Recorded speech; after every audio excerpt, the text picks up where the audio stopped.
Hey guys, welcome back to Sports with Mono and Mono. It's May 13th, 2023, one day before Mother's Day. And we wish all the mothers out there a happy Mother's Day. And, it always brings me to a funny line about from the Honeymooners. Ralph Cramden says, Men, they've done it all. He says there'd be no America if it wasn't for Christopher Columbus. And Alice says there'd be no Christopher Columbus if it wasn't for his mother, which is a great line. So I wish all the mothers out there a happy Mother's Day tomorrow. And it always brings back kind of sad memories because my mom's not here anymore. But I think about you every day, Mimi. So happy Mother's Day to you and my daughter and all the other mothers out there. So welcome back to the show. And I just obviously, first thing we always do is try to give an update on Steve, who's doing better every day. And I know he's listening to the show, and I miss you, brother. I miss your partner.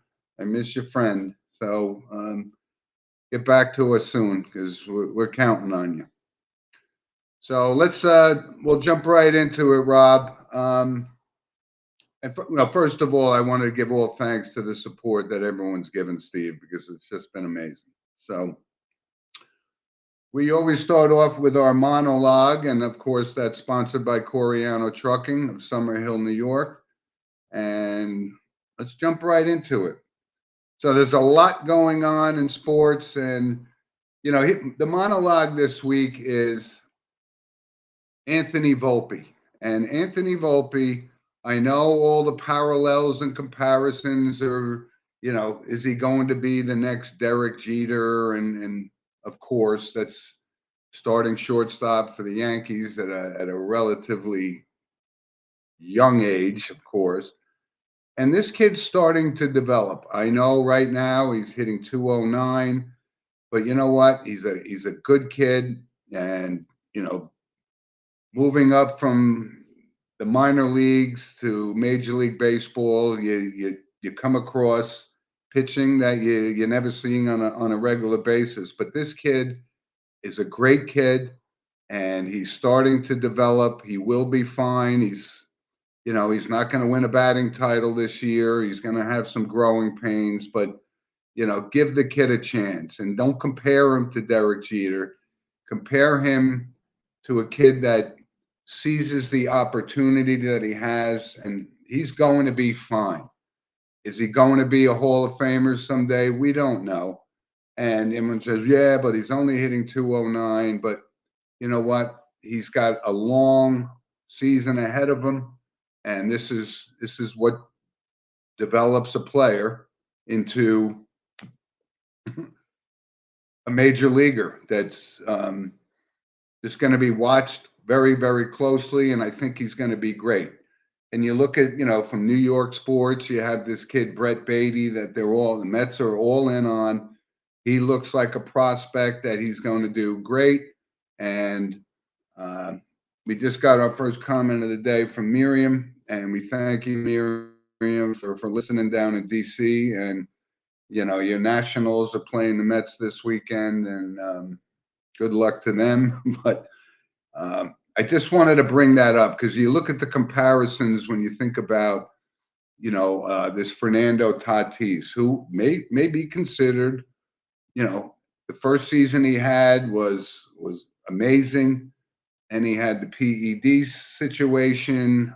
I don't know that he's going to rebound from this. He's going to be a solid player, but is he going to be that type of player that you sign to a long-term 10-year contract at 21 years old? That remains to be seen. But because I have conversations with guys and everyone says, oh, this guy Volpe, he's only hitting 209. Give the kid a chance. Let him learn. Because the Yankees right now, and we talked about this many, many times, they didn't really do anything to improve their roster. So, Aaron Judge will be in and out of the lineup. Stanton can't get back on the field, which is something we've always talked about. But anyway, I just love to see the development of this kid, and I'm wishing him all the best. And I think he's going to seize the opportunity and just be a solid Major League Baseball player.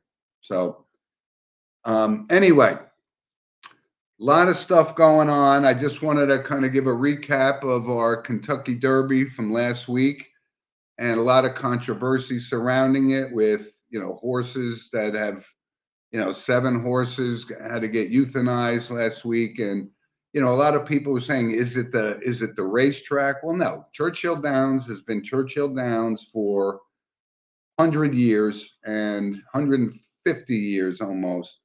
So it's not that. I don't know, what the situation was, whether it was the trainer pushing these guys, but I don't think it was the track, because Steve and I talked about this on a show last year. We see this all the time, and it's no different than any other racing thing. Santa Anita Derby had horses dropping like flies over the past few years, and a lot of people are wondering, what does this mean for horse racing going forward? And I think it just means that it's the law of large numbers, and things are going to happen. So we even saw the favorite last week. So my pick was Angel of Empire, who finished third. The long shot Mage came in and, paid a lot of money for you bettors. But it was a great race, and Mage is actually going to be running in the Preakness, so we still have Triple Crown hopes alive. I don't know that he's going to end up being an American Pharaoh or whatnot, but the long shot wins as Forte got knocked out prior to morning of the race, and we talked about that. He was really clearly the best horse in the race, but Angel of Empire, he finished in the money. So I'm not sure 100% whether he's going to be running in the Preakness next week, but I hope he does, because I think he's a classy, quality horse, and we'll see, because we'll give some picks next week for the Preakness, but Kentucky Derby is always something spectacular, and it was a great race, and you got to give credit. When a long shot wins the race, that means he beats a lot of other quality horses, and that's exactly what happened. But it was a great race, and Preakness is next Saturday, and then the Belmont, of course, which is the true test, because that's a mile and a half, considered a marathon in horse racing. And that's what separates, the mediocre horses from the quality horses. And that's what's, determines whether you're going to be an American Pharaoh, or obviously no one will ever be Secretariat. But it was a great race, and we'll give you our picks next week for the Preakness. So there's a lot of stuff going on, and let's start off with the NHL, because the NHL playoffs, as we've talked about time and time again, it's obviously the hardest trophy to win. These guys battle themselves game after game, night after night. They get one night off. NBA guys get 3 nights off. I don't understand that at all.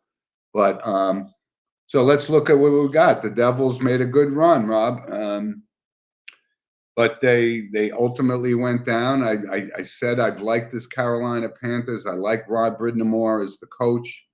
And so the Eastern Conference Finals going to pit them against the surprising Florida Panthers. And, if you're a Toronto Maple Leaf fan, you're suffering like Ranger fans did before we won the Stanley Cup in 1994. But they just can't seem to cross that hurdle. And this is one of the original 6 teams. It's just, you got to give credit to this guy, Matthew Tkachuk, who really, that was a big trade, and he's led them into the conference finals. So, we'll talk about that. That series gets underway. And then obviously in the Western Conference, you had the surprise Seattle Kraken, right? Expansion team. And fighting hard, but the Dallas Stars are a very good team as well. And then you have the Edmonton Oilers series. And, I think me and everybody else wants to see Connor McDavid get there, but they just don't have the goaltending. These guys can score at will, and they score all the time. Him, Draisaitl, but you need goaltending. And obviously, throughout history, we saw the Rangers won the Stanley Cup because Mike Richter was in goal. So that this is a wide open thing. And let's touch base because the Rangers and Gerard Gallant, who I actually thought was a great coach, they put together on the ice, a team that was ready. I felt they were ready to make this run. Thought it was going to be the Bruins and the Rangers, and it didn't turn out that way because it's so difficult to win the Stanley Cup. So I'm surprised by the Gallant move, but after the Rangers got taken apart by the Devils in Game 7, somebody has to take the fall. And this isn't a knock on Chris Drury, who I think's done a great job putting the right thing, but it just didn't pan out. And a lot of people now are going to criticize that the Patrick Kane move wasn't a great move. Artemi Panarin didn't have a great series, but he had a great season. I still consider him one of the top 5 all-time best passing hockey players in the sport, and didn't work out. But the Devils gave a good run. They're young, and this kid, Jack Hughes, is going to be a player. And when you look at, what's going on with McDavid, who was the number 1 overall pick, and then you had Jack Eichel, who just didn't pan out for the Sabres, but he's playing, like the number 2 pick behind McDavid. So it's just, hockey is absolutely awesome. So I hope people are watching it, and because it's great. It really is great. But I didn't think, so when we're talking about the Rangers, what's the next move? I'm hearing some rumors that Toronto Maple Leafs or whatever, the Sheldon Keefe, I think his name is probably going to get fired because, you just, Toronto Maple Leafs, expected more. They didn't get it. But I can't blame this always on the coach. And that's why I felt a little distraught that Gerard Gallant, who's proven, made the NHL finals one year with the Vegas Knights. But the Vegas Knights, another surprise team, consider them an expansion team, but they're no longer an expansion team. They were a formidable team in the playoffs, and it just continues because it's absolutely awesome. So, Rob, we're going to move on to the NBA, right? A lot of, I don't want to say surprises, right? But, when you look at what the Knicks did, they made a good run at it, right? They lost to the 8 seed Miami Heat and Jimmy Butler last night, so they closed out that series. But you got to give credit to this Jalen Brunson. He really, and listen, he's got he's got a great resume. I mean, he won a national championship with Villanova and Jay Wright, and now he's on a team. So maybe this is the building block. And I trying to figure out this whole Julius Randle situation. When you listen to some of these pundits talk about, the Knicks can't win without him. The Knicks need to get rid of him. I don't know. You guys got to make up your mind. Yes, he's not your typical player that seems to show up night after night, but he is a formidable player. So either you like him or you want to get rid of him. I don't know what his market value is anymore because he seems to be trouble, but he is a great player. Let me say, very good player. So, what is this going to do? Does this cost Tom Thibodeau his job? I don't think so. But if they get off to a rocky start next year, then ultimately he's going to have to take the fall. But the NBA has been great, and when you look at it, so our defending champion Golden State Warriors got knocked out by the Los Angeles Lakers. And I think this is a great thing for Adam Silver in the NBA because people want to see LeBron James play. And he still is a dominant force. There's no question about it. And Anthony Davis, when he's on, he's on. But I was actually laughing. If you saw the elbow, quote unquote, to the head, it almost looked like just a glaze. And I just, you look at the difference between an NBA player and an NHL player who get their teeth knocked out. You look at every post game of the NHL playoff. These guys got scars and blood blotches on their face, and they get up. And this guy, I mean, he's quite an athlete, Davis, but is that really something that really got a concussion or a potential concussion? It just seems crazy to me that these guys just are not as tough as an NHL player. And again, year after year, you see the Phoenix Suns had the team, and I mentioned Devin Booker last week as one of the best players in this league, and didn't have a great game 7, of course. So they're out again. And why? Chris Paul, who I've been pulling for to win an NBA championship, and he didn't play. Got injured again. He plays all year, and then playoffs come. I don't know what that's all about, but NBA is actually pretty good. It's watch some of the games. Can't stay up late. Won't watch a game till 2 a.m. in LA. And then they got the big series going on, and this is going to go to Game 7 tomorrow with James Harden. And like I said, I hope he doesn't win a title. And I brought up that Joel Embiid can seem to walk around the court without putting the ball on the floor, so there's no such thing as traveling. But I think the Boston Celtics are going to take this. I think they're hungry from getting beat in the finals last year. They're a good team, and when Jason Tatum and Brown and these guys are on, they're a good team. So you just never know. It's going to depend on what kind of James Harden shows up, the guy that shoots lights out like he did in Game 6 or Game 5, or the James Harden, which we've been accustomed to seeing, doesn't show up for Game 6. So wide open. And again, Adam Silver, he's an absolute genius commissioner. He's doing all the right things.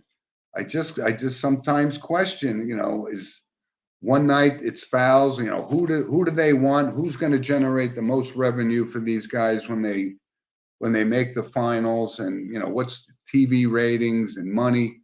So it's wide open in the NBA. But you got to give credit, this kid Jokic for Denver, considered one of the best players, 2-time MVP, could have been the MVP again this year. Triple-double night after night. And when Kevin Durant, right, which they thought, again, moving from team to team to team, and that didn't work out. But he did acknowledge that this kid Jokic is one of the all-time greats. So I tip my hat to Kevin Durant for at least acknowledging that they got beat by one of the best players in the game. And this kid's going to be around forever. He shows up, never gets injured. So wide open in the NBA. I could see Rob is chomping at the bit here. So go ahead. Throw it at me, Rob. Perfect scenario to watch LeBron James get his butt slammed against the best team, the most underrated, best team in all of the big 4 sports. Well, and you look at that when you look at, that most teams have 2 great players, right? Like the Lakers have James and they have Davis, and Philadelphia has Embiid and Harden and this up and coming kid Maxey, right? And you look at the Denver Nuggets. I don't know that, most people, because I don't get to watch them a lot, but I can appreciate what this kid done. They got one great player, and then they got 5 other guys around them that that embrace the fact that they got this player. And you know what? This is going to be. They got knocked out a couple of times, and this kid Jokic seems determined. He Well, really does. well, you got Jamal Murray, who, if you're not a huge watcher of the NBA, is really a star, but he had like 2 seasons where he was very injured. So now he's starting to come back to be that player everybody thought he would be. And they have a great cast characters. Hey, I'm rooting for my guy. What's his name? Bruce Brown, the guy who used to be on Brooklyn last year, who was like a little guy who does everything. Yep. You know, I don't see any way the Lakers have a chance in this series. But I've been wrong before. But Jokic is going to make Davis look like a amateur out there. Well, he is not good. That's exactly right. That's the matchup that people want to see. The big man and then the surrounding. And listen, I'll give the Lakers a little bit of credit if you want to match up Jokic and Davis. But then you got LeBron James, who's still got a lot of gas in the tank.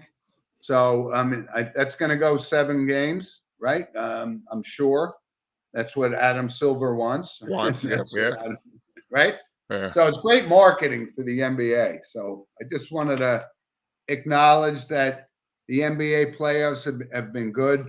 And I got to give tons of credit to Jalen Brunson, because without him, we wouldn't even be talking about the Knicks, even in the playoffs, much less going, to the 7th game in the playoffs in the 2nd round. So, and he's a great kid. He's a humble kid, plays all night. How often do you see a kid play 48 minutes? And, that was necessary. And they gave it a good run. I think Thibodeau is a good coach, but the Knicks still have a lot of work to do to get to that level where Denver and the Lakers and to some extent the Sixers. But I'm pulling for Boston, and boy, am I pulling for Boston. Yeah, that's a tough series for me to root for. I don't like either team, but I know you have a stated hatred for what's his James name? Harden. James Harden. And I think I mentioned this before, even maybe even last week. That hatred for James Harden, I think, has waned. Like I mentioned before in the show, has waned, because it seems like the culprit and all that was Irving. And I was a big Harden fan before he came to Brooklyn. Not so much so when he left because of how he left. But now that I keep looking at it and you're hearing the stories, it was all Kyrie. And I don't know. I can never. Yeah, I'm with Mike Garvey here. F Boston. I can never root for the Boston Celtics. I know, but look at the history. I mean, how could you deny Larry Bird, Bill Russell? I mean, that it's a great legacy story. I mean, a great team, but they got to get over the hump. And I don't sleep on Miami. Do not sleep on Miami. They are. They got something going there, and they're a team like they remind me of the last Giants Super Bowl winner. What were they, 9-7, right? And they eke into the playoffs, and then they get on a run. Yeah, we know that can happen for sure. I mean, but you're right. My hatred for James Harden, and this is a guy right here that used to think James Harden was great. He was I was the same way. Yeah. And now he's playing for this. Anything Philadelphia for me is no good, of course. But I'd rather have Boston than Philadelphia, even though I'm from the Northeast. So great playoffs runs. But you're right. Is James and Davis enough to take down Jokovic, Murray, and Denver? I think this guy Jokic is so hungry, and this will secure his legacy for forever. I mean, the kid's going to the Hall of Fame already. We know that. But you know what? They haven't been able to get over the hump the past few years. This is a great opportunity for them to show the world that, he is a leader. He's a dominant player. I mean, the guy gets a triple-double every single night. And how many centers get triple-doubles every single night. Supposedly, I got to read up more about this, but there was some incident he was in. I don't know if it was earlier this season or last season, Jokic, where somebody like threatened him a little bit. But supposedly he has two brothers who are about his size that are supposed to be like badasses. That if you F my little brother, you gotta deal with them afterwards. So Yeah. it comes from that tough background, and he's not going to take anything from anybody. And he does, and I got to give him credit. I mean, the post game interview with him, he's a humble kid, right? So he hides that fury from a public persona perspective, but he's got drive in him that I am pulling for him because I have grown to really, really admire this guy. Old school player. Absolutely. Old school player. So Rob, let's check in with Major League Baseball, right? We touched on the monologue and where the Yankees, the Tampa Bay Rays are just killing it. I mean, they're killing it. And unfortunately, but this is what happens in baseball, right? Rasmussen been mowing down, 18 scoreless innings against the Yankees to start his career, and he just got put on the 60-day IL, which is a big blow to them. But, are they running away with it? Well, yeah, they are now. But what do we always say? It's a 162-game season, and there's a lot of baseball to be played. A couple of notes, when you look at the Mets, right? The Mets are struggling. You got the whole, the two 40-year-old pitchers, and, one of them is going to show up. The other one's going to be hurt. We know that. But the Mets are really, really struggling, and they're not hitting like they were. I was looking at the teams. Alonso's having a great year, but he's hitting 230, right? But one of their up and coming players is this kid Brett Beatty, which he's going to be a great player, and I think Alvarez is going to be a great catcher. But they're just not getting it done right now. They're losing series to mediocre teams, and basically, when you look at the overall Major League Baseball picture right now, who's playing good baseball? Nobody. And your Pittsburgh Pirates are starting to come back to earth, right? Which kind of we knew. But you can get off to a hot start, but the teams that ultimately are going to win, like the Atlanta Braves and the Dodgers, year after year after year, they're always in there. And that's going to be a hard hurdle for the Mets to catch up to if they play the way they're playing and the way the Braves are playing. And remember, this is an Atlanta Braves team that lost Freddie Freeman, who is going to the Hall of Fame for sure. And now he's on the Dodgers, and the Dodgers can't see him with all the teams that they've had. And Mookie Betts, they won one World Series at the past 8-9 years that they probably should have won more.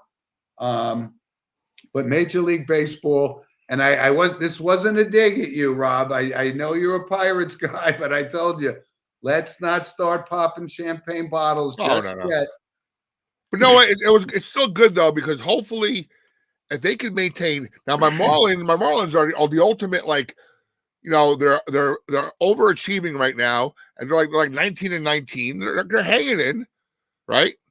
I think half the league's that way now. I think half the league's around 500. Now, Jim, almost more than half the league. More than half. What happened if the Mets do not rebound this year? Who gets fired? Is it Epler? Right? He's the GM, right? Yep. Or is it Buck Showalter? Because somebody effed up. Somebody effed up getting all these old pitchers. Well, it's not Buck Showalter. He is a between the lines guy. He's one of the most smartest managers ever. I was crushed when the Yankees let him go, and I can't see him taking the fall. You know what? That's a good point that you brought up. Maybe it's Epler, right?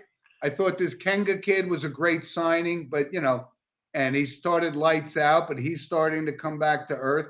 But we're still got 125 games to go in Major League Baseball. So and one thing you gotta love about Brian Cashman, like love him or hate him, he's got his little inner circle. He's got Omar Minaya, ton of experience, player development, and he's got Billy Bean, right? Is the Billy Bean part of his little entourage there? They hired both guys. I don't know. I mean, and listen, I've always been a staunch defender of Brian Cashman. I thought he put for a few years, made a lot of the right decisions, but these guys haven't panned out, right?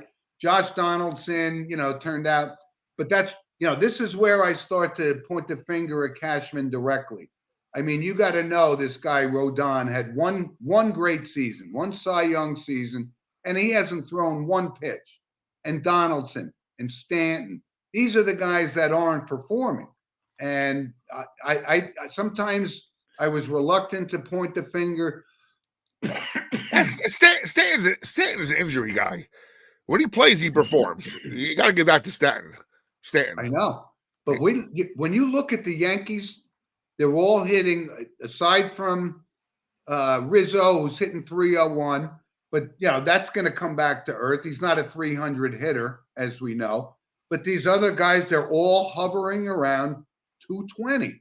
And, where are these, the days of a 300 hitter seem to be. I mean, McNeil had a great year, but he's coming back to earth. He's 275. I still think he's an outstanding hitter. But the best player on the Mets has been Brandon Nimmo. You gave the bank to Lindor. He's not panning out. Alonso, he's a power hitter, but he's still hitting 230, and I just wonder where did the 300? And that's why I was careful to caution people about putting Derek Jeter and Anthony Volpe, in the same sentence, because Derek Jeter was a lifetime 300 hitter. And, but I'm starting to get wise that Brian Cashman, and we talked about this before the season, when you look at what they did in the offseason, they basically didn't do anything. And they kept the Hicks. But listen, some bright spots. If this kid, Harrison Bader, can stay healthy, he seems like a player, right? And you got to, at some point, say, hey, give this kid Jake Bauers a chance. He seems like a scrappy guy. He's been, wallowing in the minors for years, but he looks like he's taking it on. But Major League Baseball is, and you got to wonder. I mean, Aaron Judge, his size, I mean, he's physically dominating, but we hear the term upper body trauma, lower body trauma. I don't know what that means anymore. But, the Yankee fans are not, I just can't expect the Yankee fans to have been so optimistic that they basically played the same team that they did last year, and it's just not working out. That's my view. What's pretty salivating is that, think about it, in a couple of years, you're going to have Aaron Judge, the Martian, and Aaron Judge's twins, Spencer Jones, a 6'7" guy, all in the outfield in a couple of years. That's just, and Harrison Bader, I think, somebody who I think will get a contract extension, but a little lower than he probably would get because of his injuries. Yeah, but lock him up now, because when he plays, he's a player. I know, but you gotta stay on that field. I mean, these are the most well-conditioned athletes in all sports, and these guys just pull hamstrings jogging in the outfield. I mean, come on. I mean, what are we doing here? I mean, it's bizarre. Yeah. So we're going to see how that pans out. But excuse me, allergies. But yeah, I mean, if Aaron Judge doesn't stay healthy this year, they have zero chance. If he stays healthy, they could try to piecemeal this together. Well, again, all right. If the Rays run away with the division, which looks like it's a distinct possibility, you still have one of the top 3 best pitchers in baseball for a 1-game series. Get into the bigger series, right? And see what happens. Yep. And listen, nobody's been a bigger Gerrit Cole fan than me. And Steven and I went back, and Steve was right on a lot of points.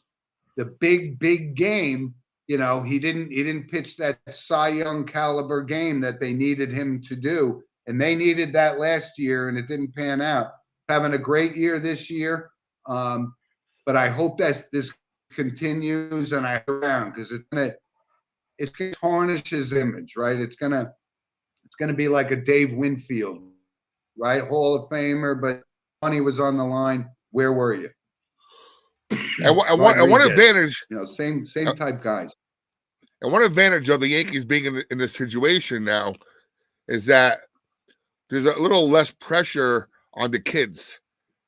Because you know what? Hey, Rays take off on this.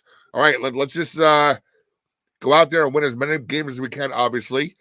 And then, Volpe, Cabrera, Peraza, those young guys can kind of fit into their mold without having the pressure of trying to catch the Rays. Right, but they have to seize this opportunity. They really do. They have to seize this opportunity. They're getting the chances to play, and Volpe's going to be the shortstop. He's going to play. They're going to let him learn the game on a major league level. He hasn't been accustomed to facing major league pitcher every night, like he did in the minors. But I'll give Cashman credit on this. He was always considered untouchable. Any trade discussions, anybody but Volpe. And I think it's going to pan out long term for the Yankees with that, and we shall see. I think he's either going to be a second baseman, or if he stays at shortstop, Peraza goes to third. Peraza has a better arm. No, I think shortstop. Yeah, but I think Peraza is better defensively. We'll see. Right now, but Volpe's only 22 years old. And one other thing I wanted to bring up, because I brought this up, that I'm starting to like this pitch clock thing. It does move the games along. But I remember back in the 70s and the 80s when Catfish Hunter pitched, it was not uncommon for it, excuse me, for it to be a 1 hour and 56-minute game. Right. So I saw it time and time again when Ed Figueroa pitched, but particularly Catfish Hunter. Games were always under 2 hours. He got the ball, he got on the rubber, and he threw the pitch, and he was obviously a Hall of Famer. But so this is good for baseball. A lot of the rules, like I told you, the ghost runner and extra innings, I find absolutely despicable. I just, that completely alters the game. I've gotten over the bigger bases, but some of the rule changes. Yeah, that ghost runner has got to go. I mean, that is so unnatural. It is. It is so unnatural. It is. I can't. I don't know. It's very frustrating. Right, but what I always talk about was, the Yankees would bring in Mariano Rivera in the 9th and 10th innings. And you know how hard it was to get to second base against somebody like that? And now all it takes is put a guy on second base with no outs. You can lay down a bunt, and then you get a sacrifice fly, and the game's over. Does that mean, okay, great, the game was under 2 hours, or it was only 2 hours and 10 minutes? But it altered the meaning of baseball, where you got to earn it night after night. If you want to compromise, put a guy on first. Let him steal second. Let him get bunted over, but not second base. It's. I agree. And my position has been steadfast on this from day one. That has to change. You know what? Even as a compromise, I would say, okay, fine, put a runner on first, but not on second. Not on second. That scoring position with no outs. And yeah. Anyway. So, Rob, let's move on to the NFL. And I'm getting some discussions with a lot of guys when you look. And the NFL, of course, they make the schedule announcement, a marquee thing, money-making thing. And when you look at it, I'm starting to wonder about this. When you look at, and this isn't just because I'm a Giants fan, but you look at their schedule, they're on the road 7 out of their first 10 games. And, this is going to be tough. And they open up against Dallas, and they go to San Francisco. They got to play the Bills, in the first 10 games of the season. One of the toughest schedules that, any team, and this is going to be a big test for Daniel Jones and Brian Dable, because if you can muddle through those first 10 games and come out of there 6-4 or even 5-5, and then get some home games. But God, this Roger Goodell and the whole, now they're playing more and more games in Mexico, Germany, London. There's television. Is it going to generate more money for the NFL? I don't know. Well, in the long run, yeah, because they want a European division. So is that where we're going? yes. is that what we really need? No. I don't know. I don't want to see the German. Roger Goodell, NFL Europe was fun to watch, but wasn't a success. Right, because all that really was a minor league, for the NFL, and a couple of guys stood up, a couple of guys made it back to the NFL from NFL Europe. But this is a North American game, and the one thing I do like, excuse me with these allergies again, guys. Games in London. I kind of do enjoy getting up on a Sunday and watching a game at 9:30 in the morning. But it's taking away from the season ticket holders, right? So that's one less home game for those fans. But it's all about the money. And one other thing, a lot of conversation around this Aaron Rodgers, and we beat this to death, and I certainly don't want to dwell on it, but I get some feelings that they say, this makes them a Super Bowl contender. I said, no, it does not. Does this make them a 13-4 game? And how is this going to change the fact that they had the rookie of the year, this Garrett Wilson, and Aaron Rodgers says, I want Randall Cobb and I want Alan Lazard. Is that going to frustrate a Wilson who's not going to get the passes? And I don't, anybody who tells me that before this deal was done, that he didn't have the wish list and said, these are the guys I want, but it's not going to be a 13-4 team. And Aaron Rodgers is the fourth, maybe best quarterback in the AFC. You can't dismiss Holmes. You can't dismiss Allen. Herbert, he's still got some maturing to do. He's putting up good numbers like Phillip Rivers, but he's got to start winning, right?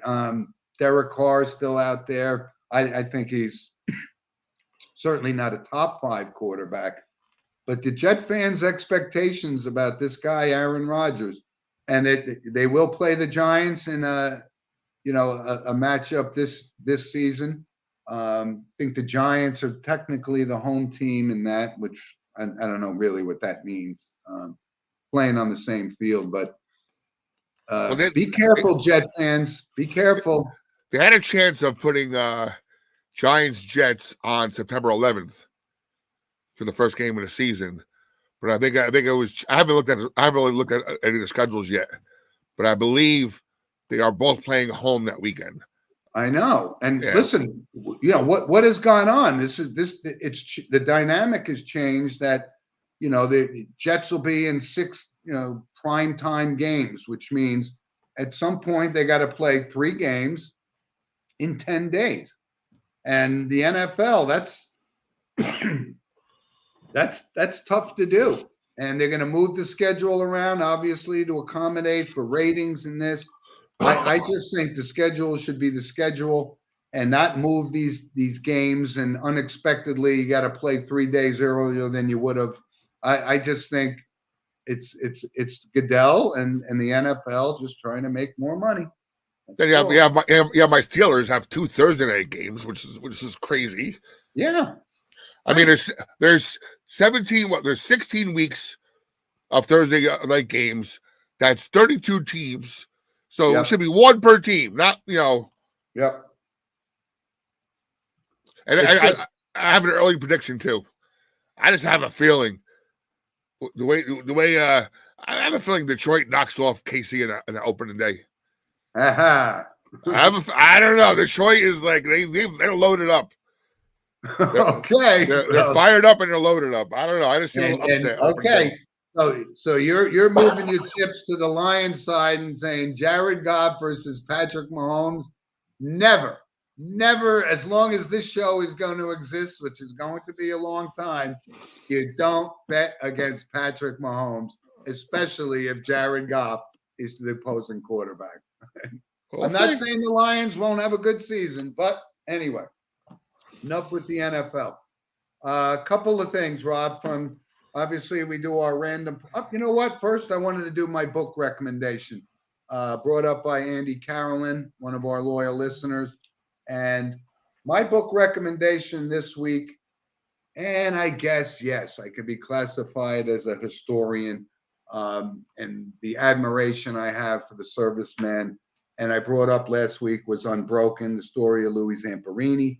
But this week, the book is called Ghost Soldiers, written by Hampton Sides. And it was about these guys who survived the Bataan Death March, which is one of the most brutal, inhumane pieces of World War II that could ever be even depicted.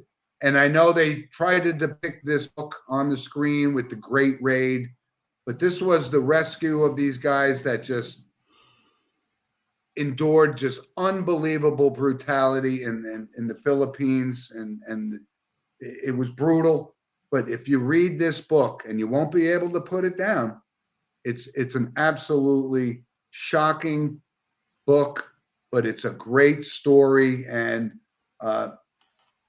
they went in and they rescued these guys, and they were 100 pounds apiece by the time they got them out of there. But it's a great story, and I hope people. And it's right on the heels. We're coming up on Memorial Day, so it's a book that you won't put down, and it's highly recommended. Called Ghost Soldiers, and I always talked about it, you can't depict that type of brutality on the screen. So if you saw the movie, you go, yeah, that was a good movie. It's not like the book. So Andy, I appreciate you bringing that up for us, and I love the book recommendation, and it was a great idea. And if fans and loyal listeners send us an email at sportswithmano@gmail.com, love to have a book recommendation from our audience instead of just the books that I've read. But it's a great book. So Rob, we move on to our random points of interest, of course, sponsored by Lynch Toyota of Manchester, Connecticut. And as we jump right into that, so LeBron James's son Bronny has committed to USC, right? So whoopee! Yeah, exactly, whoopee. But that just means he's out in California. That means he's going to play for the Lakers if James stays there, because he's going to stay in this league until his son is an NBA player. So they got him, and Dennis Rodman's son is now also going to play for USC. But is it a sign? All right, again, you know my hatred for LeBron James, but is it a sign of potential immaturity that it can't leave home yet? It's got to stay with mommy and daddy. It's got to be close to home. I don't know. This is something that LeBron James wants. He's the commissioner of the league, and that's how it's going to play out. A couple other things. We'll move right on. And we're going to bring his name up in notable passings, but I was reading, the history of the Oakland A's and the Charlie Finley days, right? They won 3 World Series in a row, and then he didn't want to pay these guys. They were all going to leave via free agency. So, Bowie Kuhn stepped in the best interest of the game and voided all these deals to get rid of the Joe Rudys, the Don Baylors, the Vita Blues, all these guys. It's really a great story. But I'm going to bring that up because it references back to one of our notable passings, who I'll mention shortly. Couple other things. This was an interesting thing because I brought up Hunter Dickinson, right? All-American at Michigan. And finally, somebody came out and said, why did you leave Michigan? And he said, because the monetary incentive, I wasn't getting the nil money that everybody else was getting. So now he goes and we told you this nil stuff was going to change the game. It opened up the portals for transfer, but he actually said, wouldn't you change jobs for more money? And I thought that was completely honest. I thought it was a great revelation. And it just goes to show that, this nil is here to stay. I don't know who's writing the checks. I don't know if it's the agents or, is it the actual college actually now paying these guys? I don't know the backstory. It's very complicated, but I thought that was great. I really admired that kid to bring that up and the way that he did. I thought it was great. Kenley Jansen, only the 7th guy to have 400 saves. And when you look at it, the name doesn't pop out, right? I mean, at you like it did with, the Lee Smiths, the Mariano Rivera type guys. I was surprised that he's only the 7th guy. And some guys that aren't on that list. Here's the 6 guys that were there: Rivera, Trevor Hoffman, Lee Smith, Francisco Rodriguez, John Franco, and Billy Wagner. Wow. And who's missing off that list? Guys like Eckersley, guys like Bruce Sutter. I know the game has changed a little. You got to give this kid credit. He goes from team to team, but he still get lights out. And you're talking about Hall of Famers like Rivera and Hoffman and Smith. But I was surprised, guys like Eckersley and some of those other guys not on that list. Wow. Yep. So one other thing on this the story we talked about, the punter for the Bills, right? He was accused of participating in some rape situation at a frat house, and it cost him his job, obviously, the next day. And it turns out he wasn't even there when the event occurred. And now, how do you pick up the pieces? Is the NFL still going to say, we're going to hold you accountable? No, because there's no guidelines in the NFL. Mm-hmm. But I thought this kid was unjustly accused. It cost him a $4 million contract. And I actually hope he gets an opportunity to get back into this league because, we have seen time and time again, if it happened, if you were accused of it, that doesn't mean you did it, but it could cost you your job from day one. It's just, I don't know. It's just kind of a head scratcher for me. Yeah, I mean, the Bills are in a tough situation because again, 20 years ago, without internet and instant news, maybe they, take their time, do their due diligence, hire an investigator, really, But no, he gets accused of this within a day or two. There's public backlash. Why'd you draft this kid? And you feel bad for the kid now, and you feel bad for Buffalo. Buffalo, because of actions of others, lost a 3rd-round draft pick, or he was pretty high, right? Yeah, he was. He was a stud, punter. But it just goes to show that you could be falsely accused of something you didn't do, and it can cost you your career. And you know what? Obviously, the Bills had to, right? They had to make that move because it was kind of, I don't know. I guess somebody said he was there, he did it, and turns out he didn't. I just think there's no justice for a kid like this. I don't know what any of his reparations could be, but cost him a multi-million-dollar contract as a punter in this league, and he got vindicated. And I hope he lands another job. I hope he does. Rob, so we got to move into our notable passing segment, and excuse me, folks. Again, these allergies are driving me crazy. So I was bringing up the Oakland A's because Vida Blue passed away. Vida Blue was 73, and I remember watching Vida Blue. He was MVP and Cy Young Award winner in 1971 for the Oakland A's, and won 3 titles, pivotal. Didn't have 72 and 73. He had good seasons, but he wasn't that dominant player. They had a lot of other things around him, but he was absolutely He's been a class act in Major League Baseball, and I remember watching him pitch. But I brought that up because this was when, Charlie Finley sold his contract to the Yankees, and Bowie Kuhn voided it because there was so much backstory behind it. But he still went on, had a great Hall of Fame career, and that's when you lose a guy like that in Major League Baseball or any sport, it's certainly notable for me to bring up. And R.I.P. to him. Couple other ones, Denny Crum. And Denny Crum, coach of Louisville, two-time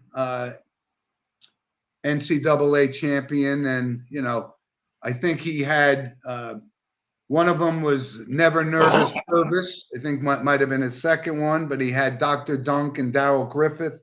And Denny Crum was always considered, I don't know whether or not, there was, anything behind the recruiting like it is today, but he was a great college basketball coach. And I heard a lot of feedback from some people that he actually was a decent guy, but he was a Louisville guy.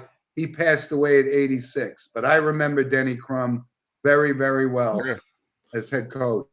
And didn't Purvis Olsen pass away recently? Oh,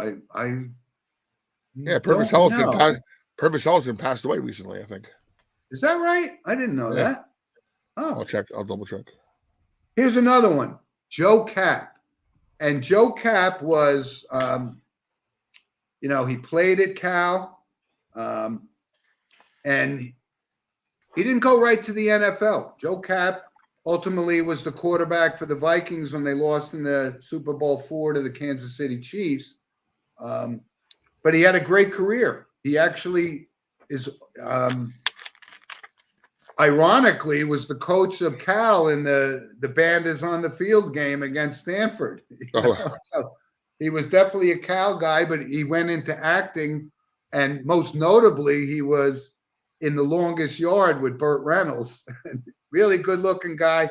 He was 85, been battling dementia for years, and I think he's the only guy. By the way, Denny Crum played for John Wooden at UCLA, which I had no idea about anyway. But he's the only, Joe Kapp is the only player to quarterback a Rose Bowl, a Super Bowl, and a Grey Cup. He won 2 Grey Cups in the Canadian Football League. Pretty good resume. Yeah. But absolutely, he was the predecessor to Fran Tarkenton. Went from Cal and played 6 years in Canada before he came to the NFL. Had a really solid career. And one other one, we always bring up, and I wasn't, obviously, my mother was a soap opera, but she wasn't a General Hospital fan. But this Jackie Seaman, who was on that when General Hospital, she was 70 years old, and I always had a crush on her. She was, but she was 70 years old. She played the character called Bobby Spencer on that show for many, many years. But that's kind of notable, I think.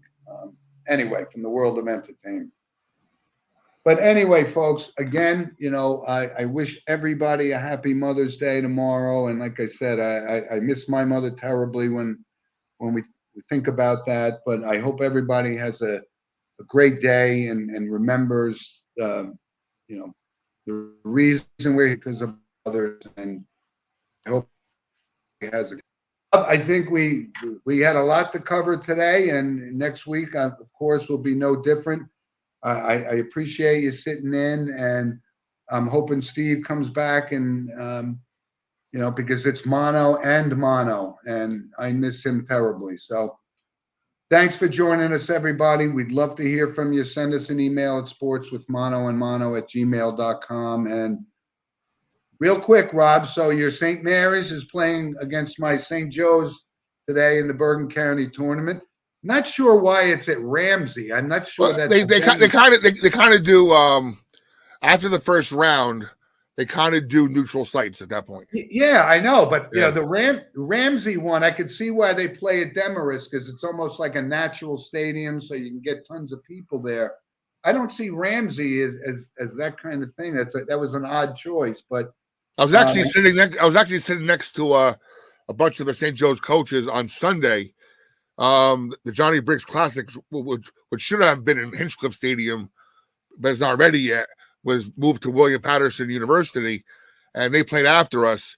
So I was there broadcasting the game with my two students, and they all came up and sat in the bleachers getting ready for their game. So I was chit-chatting with some of the St. Joe's coaches. Yeah, so good. So you're going to the game? Yeah, you're going, right? I'm broadcasting the game 3:00. Yeah. Okay. I might try to catch a couple innings, so I'll see you at the ballpark. Yeah, and right now I'm heading over to Riverdale, Independence Park. My cousin's two daughters are playing for the State County softball championship against Pumpkin Lakes, and the oldest daughter, Sophia, has got to be top 3 softball players in the area. I mean, she's batting over 600, big hits everywhere. But not playing in college though. But she's I think she could be all state when all is said and done. So I'm gonna go there first. There first, have some lunch, and head over to Ramsey. All right, good. Maybe I'll see you at the game, buddy. You got it. Thanks, you guys. Thanks for joining us, folks, and we'll see you guys next week. Take care.